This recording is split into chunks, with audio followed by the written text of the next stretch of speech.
Hello, Webernets people. I am real quick. I'm going to make this video just kind of briefly talking about getting started investing. The reason I'm making this video is my best good buddy was asking me how in the world you learn this weird wizardry that is taking your money, that is liquid capital you have available, and turning that somehow into more money using this confounded contraption known as the stonk market. Just real quick, first of all, I'm going to let you know I am not a professional. I came from a broke ass background and nobody knew how to do anything. I still think they don't know how to do anything. Pretty sure. And I had to learn by having a lot of embarrassing conversations, sort of awkward back and forths, and doing a lot of reading on my own. And sort of like, there was a lot of me going like, so what do I do? Like people kept saying like, you can make money, but how do you, but you're doing things. What are you doing? Right? They would never tell me what I was supposed to be doing, which I found very frustrating. So I'm going to make this very basic how to get started video because I have a feeling probably a lot of people have this question, and who knows. So here's how this goes. First of all, what I do is I take some money and I set it aside. And keep in mind, it's a game of ratios. So it's a game of percentages. You will make more money if you have more money invested. All right. That's a very simple way to put it. I mean, obviously, take, for example, you have something that's trading at $10 a share. You have $1,000. So, let's say then you're buying 100 shares. It appreciates by $1. Hey, great. I managed to make $100. But if I had $10,000, now I'm making 10 times that. Now I just made $1,000 on that, right? So the more money you have, the more money you make in the stock market is the easy way to talk about this. The way I do this is I set aside that money. Now, don't tie your checking account. Don't tie your checking account to investing. I understand a lot of people do this for convenience. A lot of people, hey, I don't have to transfer and the quick and blah, blah, blah, blah, blah, blah. This is the money you live on. Do not take the money you live on and put it into this machine. Shit happens. Okay? Every time Donald Trump said, trade war, everybody, trade war, I would lose a few grand. Just ruined everything, right? Now, here's the thing. You can make that money back, but it's all a matter of not freaking out. If it's the money in your checking account and you see, and Donald Trump goes, trade war. Hey, fuck that guy, trade war. All right, if he does that, then you would almost be irresponsible not to go like, well, shit. I mean, the fact that it lost, my portfolio right off the bat, lost 8% today. I'd be a moron to sit here and go like, the money I live on, I'm just going to let it slowly dwindle. And, so you would have to, at a certain point, you would freak out, as maybe you even should. If it's your checking account and it's how you're living, maybe you would have to, take that loss. But that's why you want to separate this. So the first thing that I do is I consider my money gone. The second I take that money and I've decided I'm going to be putting this in the stock market, that money is gone. And so where is it? Is it still considered an asset? Technically, yes. But when people ask me to list off assets, I don't even list the money. Now, how much money you put in, of course, is always going to depend on like what you can afford. But the other side of it is, it's how much money do you want to make? How experienced are you? Because obviously you can play with more and more once you start learning some charts pretty well. And I'll go a little bit into that, but most important thing is the just getting started. What the fuck am I supposed to do? So I'm telling you, take this money, set it aside. All right. That is now your 0 point. So any money you have in excess of, let's say, your goal, maybe you just want $10,000 to sit in an account. If that's the case, at the end of the week, you have $10,500, transfer out that $500. Take it. Just take it. A lot of people do a lot of fancy shit with capital gains. This absolutely is a thing you can get into. But for now, I'm going to go ahead and assume that the capital gains tax is something that is probably not going to greatly affect you versus the opportunity cost of, let's say, not having that money. So in other words, it'd be better to pay a capital gains tax, which technically you can avoid at the end of the year if you want to. There are ways to do it, but it's most importantly, let's just say for the time being, at the end of the week, you see an excess, you want to transfer that out and you want to use that for something else in your life. Okay. That is the strategy I'm going to be talking about here. That's what I like to do. This is what I do with my account. My personal 0 point I chose not just because it's like an amount of money that makes me a lot of money. The other part of it is I'm better at managing it. Your strategy of what you can do, let's just say in a generic world, there is a company I want to invest in and it's $10,000 a share. I want to invest $10,000. Great. I have one share. Guess what? My strategy with that is super fucking simple. You can sell it or not. That's it, right? But there's the rub. Is that if, let's say, that $10,000 investment was instead at $1 per share, I now have 10,000 shares.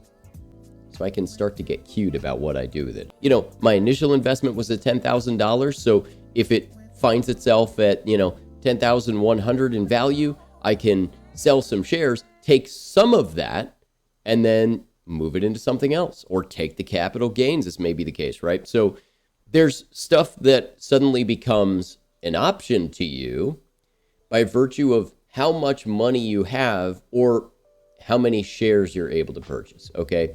So this brings me to the first mistake that a lot of people make when trading. And I'm telling you this before I tell you how to get started so that you first get this out of your head.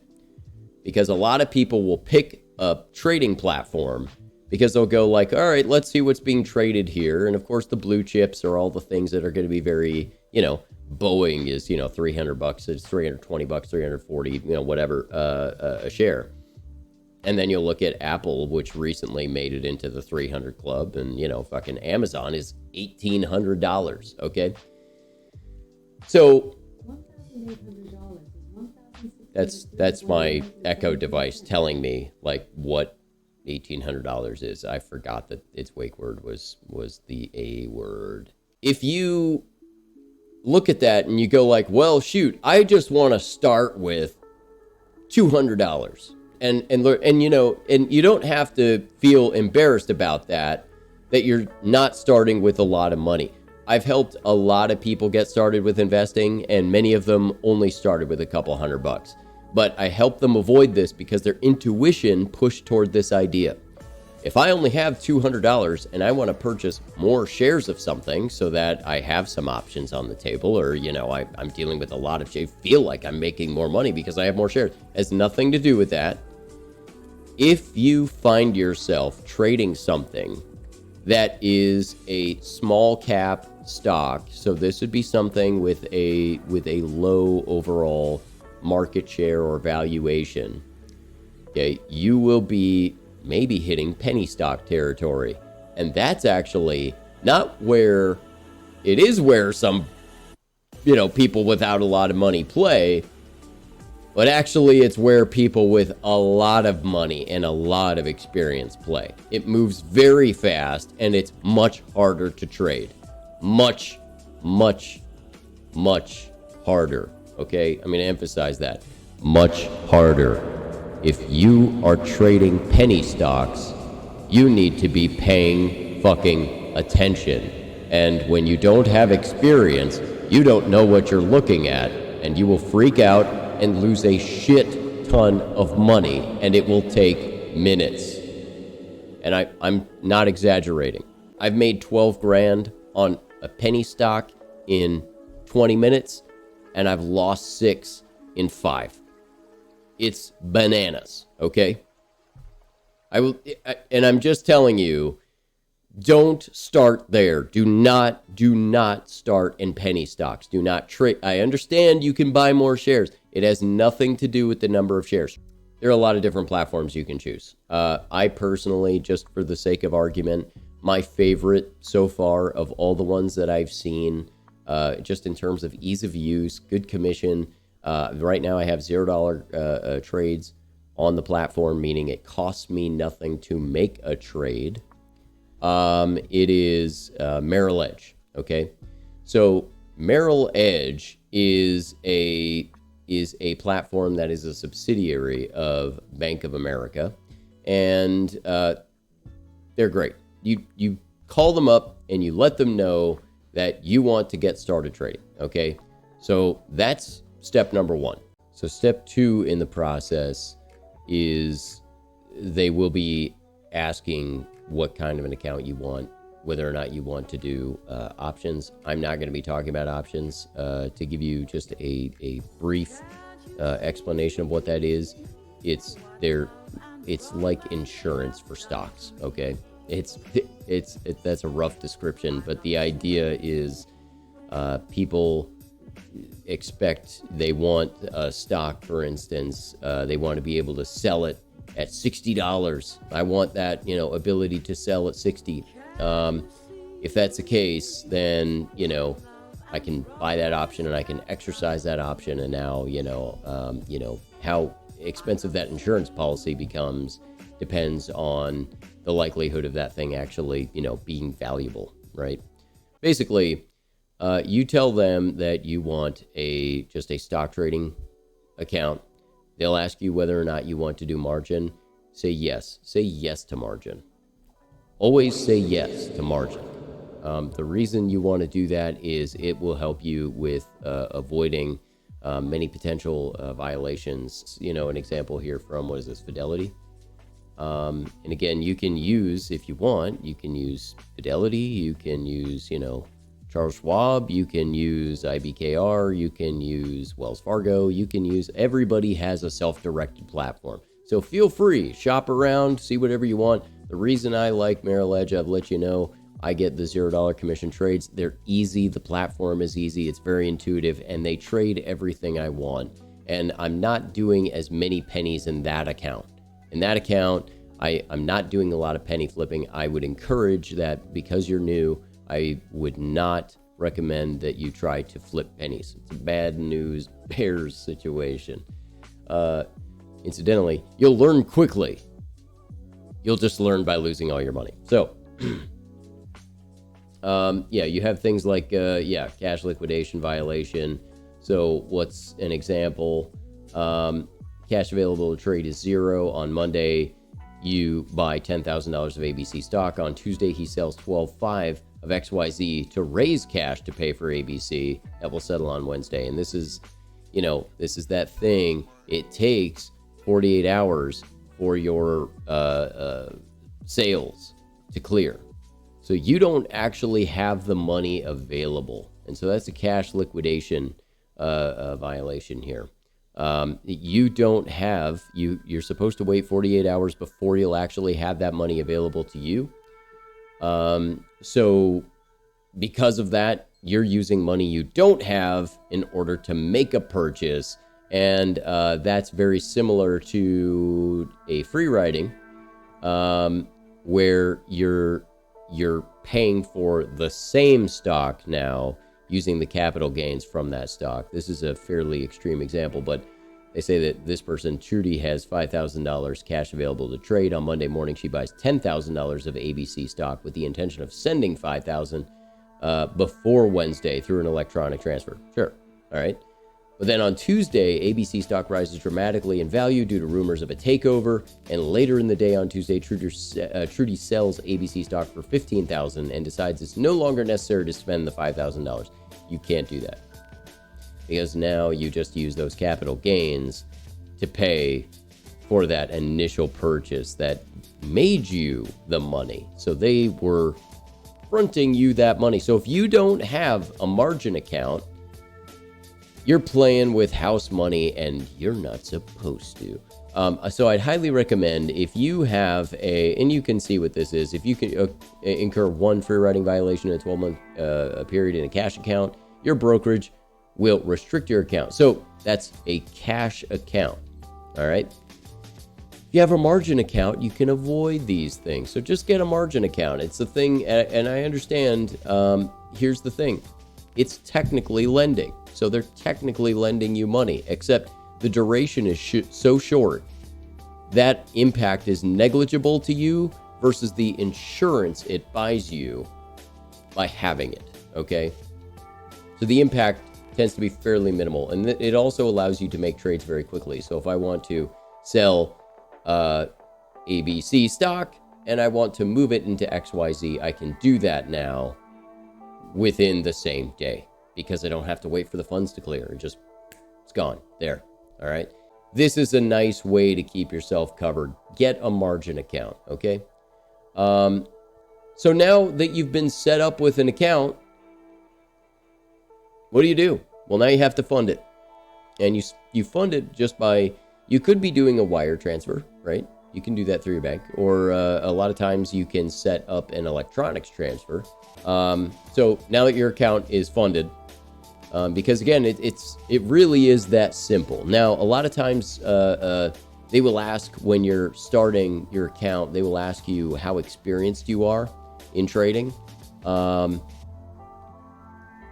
I'm not going to sit here and endorse bullshitting, but I will say nobody is going back and checking on you whether or not you in fact have the amount of experience. And the thing is, they will restrict services available to you if you're saying like, hey, I'm brand new.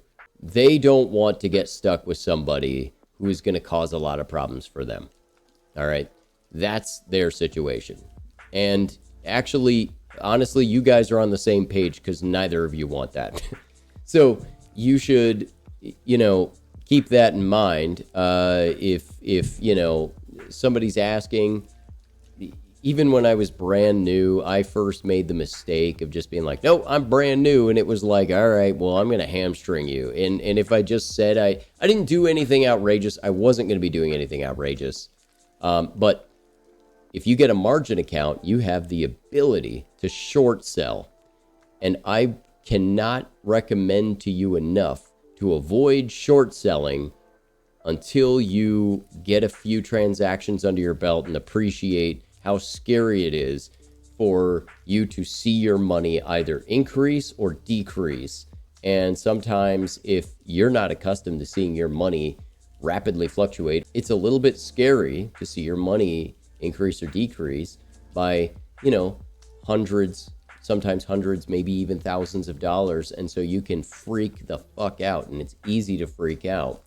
And so it becomes very easy for you to maybe make some hasty choices. And if you are trying to short sell, there's no end in sight for that guy. Shorting means I'm going to borrow some shares from the bank and I'm going to sell those. But here's the thing. I have to give them back because I took their shares and I sold them. So at some point, I'm going to have to buy them back. You can buy them back, right? But I sold them, and presumably it was worth an amount of money. So let's just say I sold a $50 stock. I sold 10 shares, and I sold them for 500 bucks. Now, when I go to buy back 10 shares, if it costs me less than 500 bucks to buy back those 10 shares, I made money. So if that $50 stock is now worth only, let's say, $45, I can buy back those 10 shares. It cost me $450, but I had originally made $500 on that sale. So guess what? I made $50. So you go like, okay, great. So you can make money on a stock, whether it's increasing or decreasing. Sure.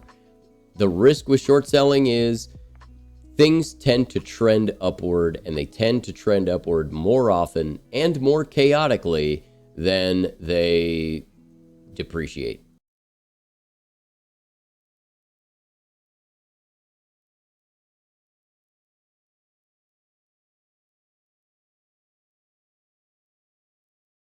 Okay, keep that in mind. I have heard some hilarious, but hilarious horror stories about people who were short on a stock, forgot they were short, didn't have a stop loss or anything, which I'll briefly tell you what it is. They didn't have anything in place to make sure that this thing would automatically sell at a certain order that they would buy to cover in this case, once a certain number was reached. So they end up finding out. There was one guy famously who ended up like $100,000 in debt. And it's like, don't do it.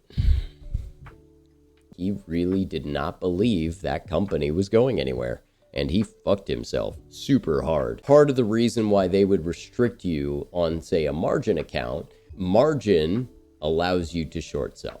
Okay. And so I always say, like, get that margin account because it's actually more helpful for a newbie. But don't short sell, for the love of Jesus. Just wait and figure out, figure out the difference between your ass and a hole in the ground before you try to do this. So the next thing, I'm gonna click over here. So now you have your account. Yay! Okay, you have money. So I'm showing you here MasterCard, and I want to show you this because any idiot could make money in MasterCard. So take a look at this chart. I'm just going to show you. So this is over 1 month, right? So this is a longer duration trade. And for me, in my account, given how I trade, 1 month hold is actually a very long time for me. I tend to trade within spans that are closer to make a day, 2 days, maybe a week. But except during the trade war shit where I was stuck literally for a month. That was rather extraordinary. But take a look here at 5 years, okay? Or let's say the max that they have, which goes back to 06. So if you take a look at this chart, what you'll notice is if you invested money in 06 and you left it here until today, 2020, what were you down here? At $4.80, and today you're up here at $323.67. Jesus fucking Christ. So this is what I'm saying, is you need to think about what your strategy is, because if I see a chart like this, the first thing I think is, okay, this is great for retirement. Why would you not hold a stock like this in your retirement account? Well, the answer is you would. Okay, so for your strategy, does this work for you? Well, let's see what MasterCard looks like over a day. So this was Friday. Friday was a bit of a rough day, but actually for many blue chips, Fridays tend to be red days. There are a lot of reasons for that. I won't go into it. But the thing that is poignant about this chart is that if you notice, despite the fact that MasterCard tends to trend up, in a single day, who knows, right? It goes up, it goes down, it fluctuates, right? So the range during that day is right here, 321 to 327, okay? That actually means there was some opportunity to be had in this day. So this sort of brings up the idea of how would you know when to invest? If you're doing this for one day, if you wanted a swing trade. So what's swing trading? I see a dip in a stock, and what I would like to do is take advantage of that dip. I would like to find a point where I'm like, fuck, This thing just closed, super red, or it seems to be taking a big dive midday. If I jump in, is it possible for me by the end of the day or tomorrow to sell it and then, boom, end up making money on it? Sure, you can totally do that. Take a look at the 5-day for MasterCard. So this should tell you something interesting. So take a look at what happens with MasterCard. If you notice, it does a pattern here. You see how it's dark and then it's light and it's dark. That separates the days. So if you notice at the beginning of every trading day for MasterCard, there's a spike and then it kind of peters out. So if I were a betting man and I just wanted to win most of the time, I'm not going to win every time, but if I want to win more than I lose, I would actually be pretty smart to maybe buy in at the end of the day on MasterCard, maybe even midday, because sometimes it even dips lower midday. If I see a big red dip on MasterCard, which the symbol here is MA. So on your platform, you can type in, so you're going to go to a buy order, okay? And you put in the symbol MA, and then you see, oh, it's red right now. But I know over a month, it trends upward. So the odds that I make a purchase and I lose on that are so fucking slim in MasterCard. You would have to be absolutely terrible at trading, because even if I fucked up and I ended up like, oh, geez, it's below where I bought it. Well, don't freak out. Just hold it, because this will happen, okay? And if I look at its history, that happens pretty fucking reliably. I mean, there are no guarantees, but, MasterCards, they be making money, like credit. We live in a credit-driven society, right? So they're going to make money. That's it. And I tell people all the time, like, if you want to feel good about yourself and your ability to invest, like, pick up a couple of charts like this and you'll figure it out. If I bought in at the end of the day on Tuesday, I could have picked it up at about 322. And in the morning, I could have sold at 325, 326, okay? So effectively, you would have made about $4 a share. If you just decided, hey, I see that it, may have been, so this was a slight red day for them, because look at where it opened and look at where it closed. If you see this minus 0.4% here, that refers to opening to closing, okay? So there it is. It diminished by 0.4%. And that is not really the story of how you, when you're making trades, doing this as I'm describing it, that's not really the story of how you're making money. That's how the story is of a let's say you have Wells Fargo managing your account, right? That's how they make money, because they're doing bulk accounts and it's like, all right, well, we're gonna sell at the end of the week and move our shares over here. That's the story of how they make money. The story of how you make money and I make money is right in here. It's this guy right here. It's, hey, wait a minute, I can buy it here. I can wake up in the morning and there's a good chance it's above where I bought it. Fucking scrap it. Get rid of it. And you go like, yeah, but if I held it for a month, it would keep going. Not what we're doing. Just stop and hold your horses right there. So this is what I want to just briefly touch on. Why wouldn't you just hold it? Because there's a difference between an investor and a trader. The person who is trading is somebody who has to not just account for the trends, they are also thinking about opportunity cost. Because here's what I will tell you about MasterCard.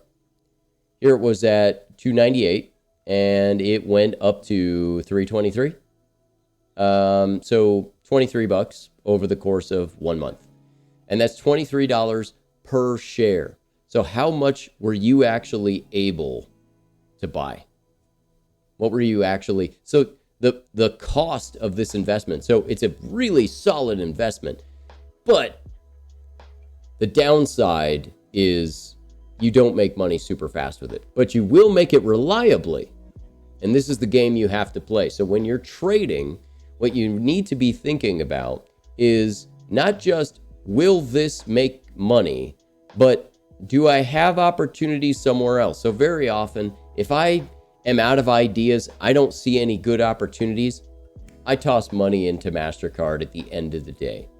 And I mean that literally. I don't mean the figure of speech end of the day. I mean literally the end of the trading day, which, is 1 o'clock Pacific. Okay. About 12:45 rolls around and I have no ideas what I want to do with my liquid capital. I always want it to be doing work. So what I do is I buy MasterCard and I just go, good. You know why? Because statistically, this is what I get to look forward to when I wake up. Okay, there's a pop and maybe it tapers off. And it's always about the same time too, isn't it? Interesting. All right, so you want to win more than you lose. So here's the big thing that I tell people. Do not get greedy. Don't get greedy. I understand there's this move where you're like, yeah, I made some money, but it's not much money, so I'll just wait. Stop it. Stop it. That's how fucking losers and lottery players think. Okay? How somebody who makes money thinks is, I made profit? Great. Take it. Okay? Now take that money and move it into another opportunity where you're likely to make money. Don't sit and wait for the big gain. Don't wait for a big gain. Wait for consistent gain. If you are selling when you're making money, guess what you're not doing? Losing money. Okay? So the big problem that people have is they have a very hard time with the concept of taking their wins when they have them, because it's never good enough. They go like, oh, but what if it keeps going? Stop it. This isn't a fucking lottery, okay? You didn't pull a slot on a slot machine. What this is I'm reading patterns, playing a statistical game, and this, this is chess. Hey, checkers, So that's what I'm talking about, okay? You need to be playing this game right here, because if you notice something, if you very naively at the beginning of the week were holding MasterCard, you may have been at 320, 322. You could have been. And at the end of the week and you were still holding it, you were at 323. So you did fucking bupkis. But if you did what I told you to do, you could be here and there.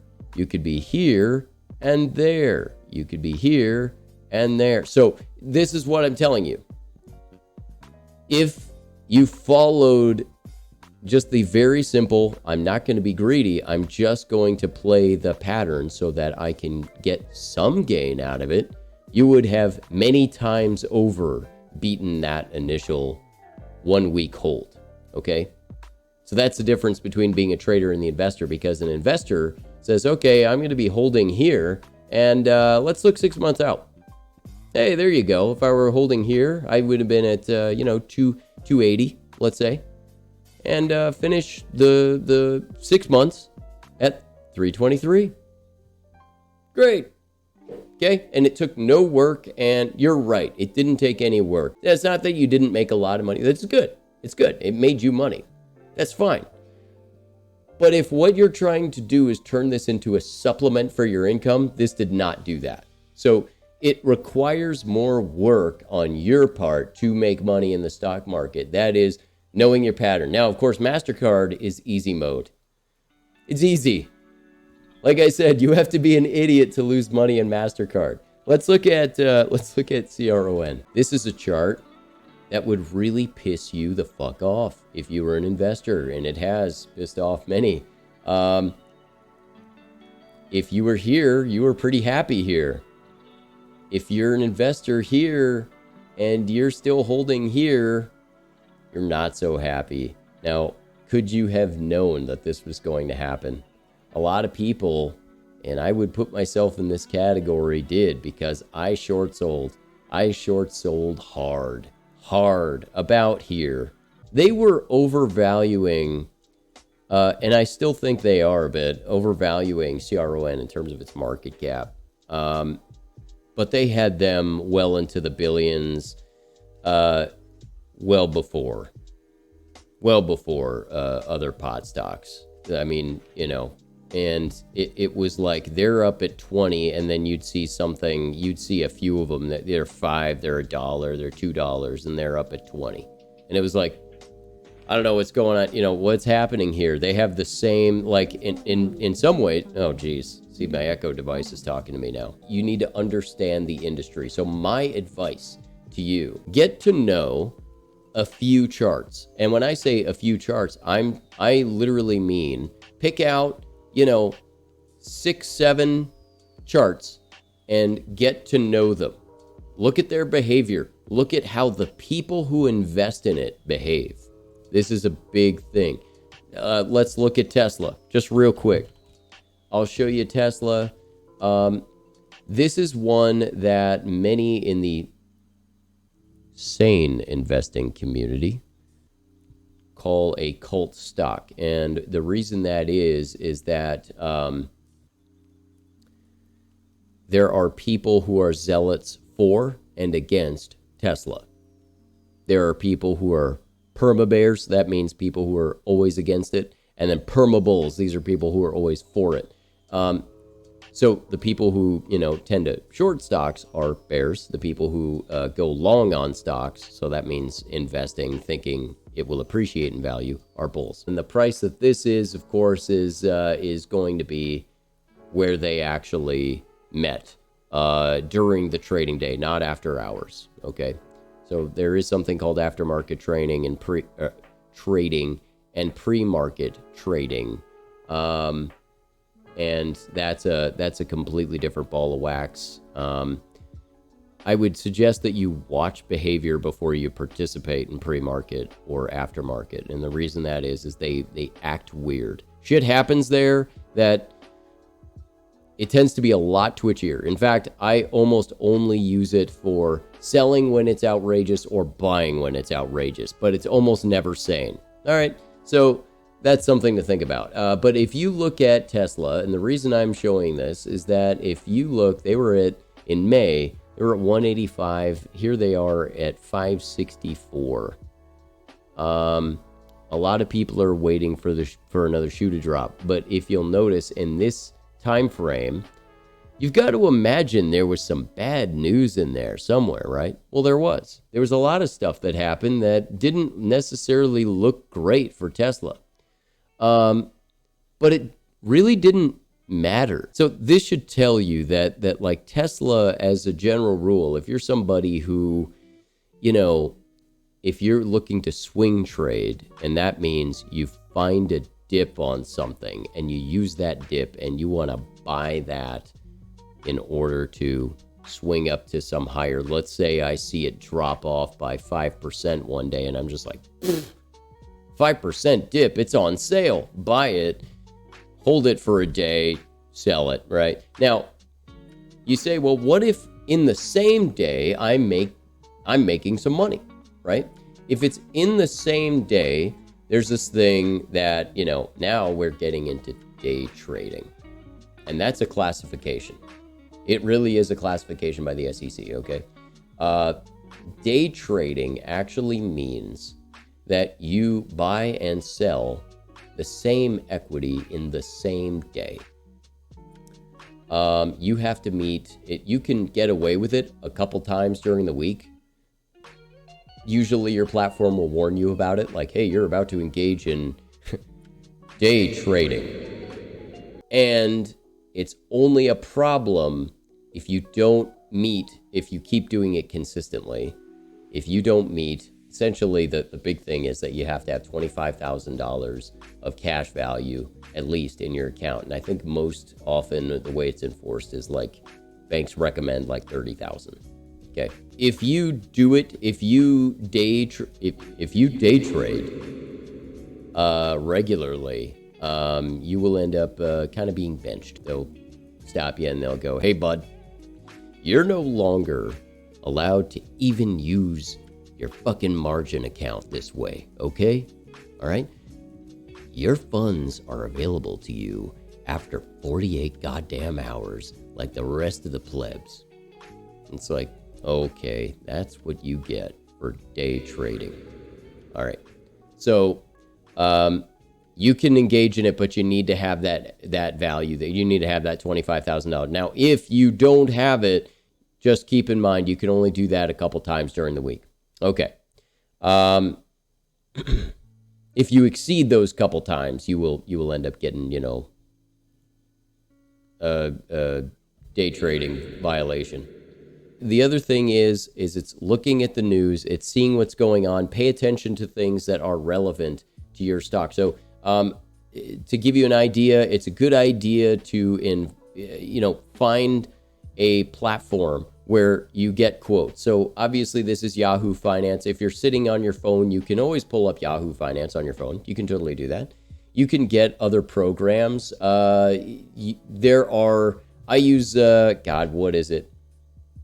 Trade Pro. I don't know, something like Trade Pro or some shit. But I pay for it. It's just one of these things where it's a subscription where if I open up, any stock symbol, it lets me not just keep information in there for paper trading purposes, which, by the way, is something that you can easily engage in. Get a platform where you can keep track of news and you can watch your stocks during the day and look at charts of your stocks. Because the other thing I will show you just very briefly, and it's going to seem like magic to you when I show it to you. Technical traders use this all the time. It's what you can do to kind of give yourself a little bit of a leg up. And I am, of course, talking about chart patterns. So very quickly, chart patterns are just things that when you're looking at this, you're probably like, what the fuck is happening here? These are statistical truths. A good way to put it would be, this tends to happen. People have looked at it, and this tends to happen more often than it doesn't. So why does it work? Why do these patterns work? When I see a chart doing this, and this is the conclusion of that pattern, why does that happen? I think the answer to that is, depending on what stock you're trading, it happens because enough of us believe that it does. And so we behave accordingly. Does this happen for Tesla? Does this happen for, Boeing? Yeah, that's interesting. In fact, very often it doesn't. It doesn't follow. That's why you also want to know the behavior of the investors. But these are a good guideline. I'll go here to, let's go to Tandem Diabetes. Just bring this up. I tend to use my own little platform, so this is a little bit different for me. But when you're looking at these, chart patterns, do you spot any of the things happening there? So let's see this little bit. Okay, that looks like a channel up. Let's look at that. Channel up. What does it do? It goes down after it has been oscillating in an ascending pattern. I'm taking a look. Boom. It did. Okay. But what it does from there becomes a question of, okay, what does this look like? Oh, that could be a head and shoulders up. All right. So predicting the future becomes something that is very, obviously if it were this reliable, everybody'd make money all the time, right? So the vast majority of the time, what you really want to be looking for, although you can get cute and look at stock patterns and all this other shit, what you really want to do, look at this thing over time and go, basically it does this sinusoidal bit. It's up here, it goes down here. What's my window? $53 was my low. Where does it tend to go? $57, blah, blah, blah. Okay, all right, $57, $58. Okay, so if it hits $60, that's a pretty good buy for this stock, right? So if I hit $60, the vast majority of the time when it's at 60, it goes above 60. So when I'm at 60, mostly it goes up and less down. That's what I find over time. So, and obviously you can do things like chase it down. So if it keeps decreasing and you go like, I bought at 60, but I wanted to invest $2,000, let's say, into Tandem. So I decided to buy $1,000 at 60, and then it kept going down. And instead of me getting upset about it, I said, great. Now I'm going to get cheap shares at 57. Okay. So now I'm going to invest another $1,000 at 57.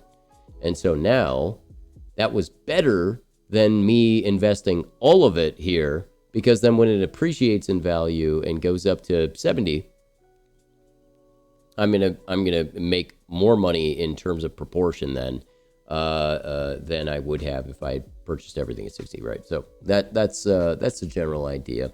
And of course you can see it's kind of playing out again here. So, you know, I'm not gonna say necessarily what it is I'm doing, but I don't think it's the last time it's gonna see maybe mid 60s. Now here's the deal. Their earnings report is coming up, and this is a whole other ball of wax. I'm not going to jump into it because it's going to be even more time, but I'm just going to let you know that the way this goes is there's something called an earnings report, and at the end of an earnings report, even good earnings reports can precipitate a dizzying fall. And you know, why does that happen? Well, it has to do with how many day traders and sort of pie in the sky dreamers there are in your stock. So again, it has to do with knowing the behavior of the investors. So pulling up Boeing had a hell of a fucking year last year. As you probably know, they had the issues with the 737 MAX, and when they went on this spectacular, run, where they went from their end of year 2018 into 2019, they were just like, oh, fuck yeah. And then the 737 MAX happened, and yeah, that happened. But if you notice, look at the time scale. It happened, although it's quickly as it's graphed here, it actually was not as rapid a decline as you might expect. You would think that after you start hearing of a couple of crashes of the plane, you would expect that it would drop like a rock.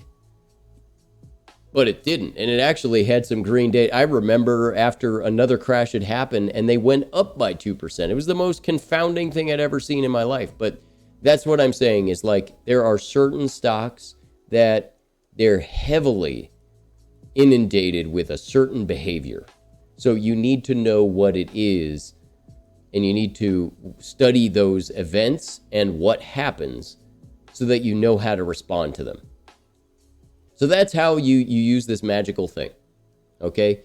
So like I said, take your money, take an amount that you want to start investing, open up this account. It's as easy as calling up any one of these guys, read about it, see what commission you want to pay, whatever in your situation. Treat it like you just purchased a machine.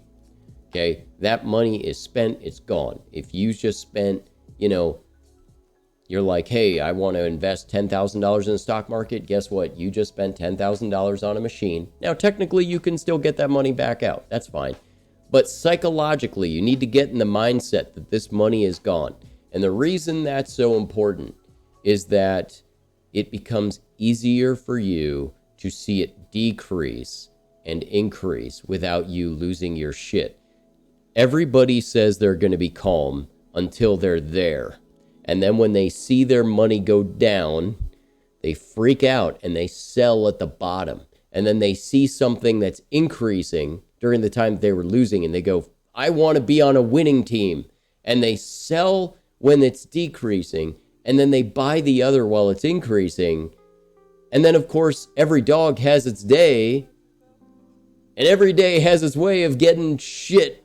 So eventually that thing that you tried to get on that winner's train, That's going to break down a little bit. And then you're going to go, fuck, I'm going to get off that one. So people, they manage to lose because they keep buying up high and selling low. And it's funny because the nature of the stock market is, of course, buy low, sell high. It sounds so simple, but why does it not work that way? Your shitty psychology is why. That's why it doesn't work. So if you see people who are losing consistently in the stock market, it's because they lose their shit when they see their money going and they can't just remain calm. Understand that if I am in the tandem diabetes, let's say, investment, if I'm in here, okay, and I bought when I saw that it was up here, like, hey man, look at that. They're killing it. And I'm making money and I'm making money. Yeah. We're all the way. We're going to go to $100. Fuck. All right. If you, number one, were too greedy and didn't take profits, okay, you missed out. But then the other thing is if you were not calm enough and collected enough to realize that it'll end up back up here.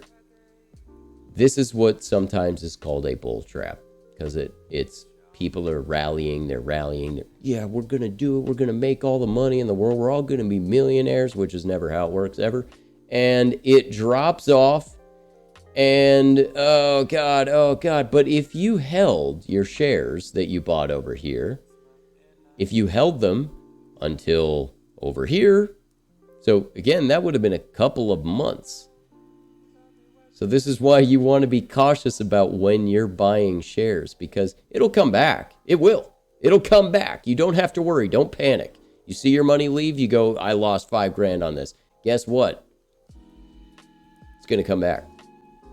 Based on what I've seen in their past, it will. And, you can read their chart. You see what's up. But do you want to get trapped? So find your entries, find your exits. Take profits when you have them available. So one quick addendum I want to make to this is that it could be, if you are seeing that something is going to take a couple of months before it may, I'm looking at this and I go, oh man, I've lost an amount of money. And let's say you decided to hold for another 2 weeks and you're not quite coming back up to where you wanted it to be. If you're seeing that, sometimes it's also better for you to cut your losses. And I'll tell you why. Because sometimes you're missing out on opportunity. That liquid capital could be doing work for you. Right now, you made a bad choice. You're now going to be losing money on the deal. So the question has to be, realistically, if you're looking at the pattern, you have to evaluate whether or not it makes sense to wait it out and wait until it rebounds. And so sometimes if there's a disruption and it becomes unpredictable, sometimes that's your best course of action, is to wait. But other times you just made a bad call and it was just stupid. And even if it does have a possibility to rebound, sometimes it has a possibility to get worse. So you have to evaluate realistically and objectively whether it makes sense to say, all right, I got to cut this loss. Say, okay, that money would do more work if it were somewhere else. So that may be the case. So if you have that $10,000, when you end up hitting $10,500 at the end of the week, close your positions, transfer the $500 out, do it again next week. That's what you do. All right. And you make money.